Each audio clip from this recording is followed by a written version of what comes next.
Κάποιες συμβουλές μάλλον για τα παιδιά.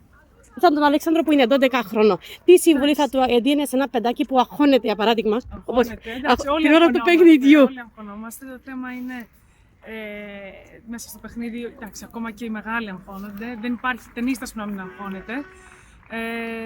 Νομίζω είναι και μέσα στο πρόγραμμα γι' αυτό. Το θέμα είναι τι κάνεις εκτός αγώνα. Να δουλεύεις σκληρά. Εμένα η πολύ σκληρή δουλειά με έχει πάει τόσο μακριά.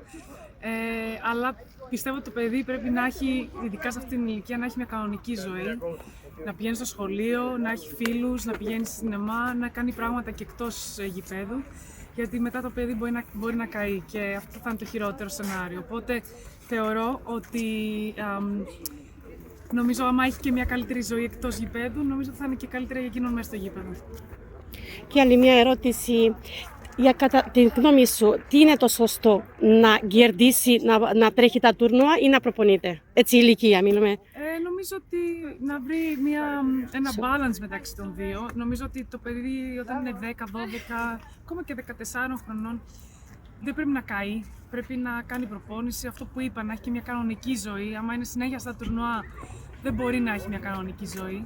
Οπότε να βρει ένα balance μεταξύ προπόνησης και αγώνων, γιατί και οι αγώνες φυσικά είναι σημαντικοί. Σε ευχαριστώ πολύ. Να είσαι καλά.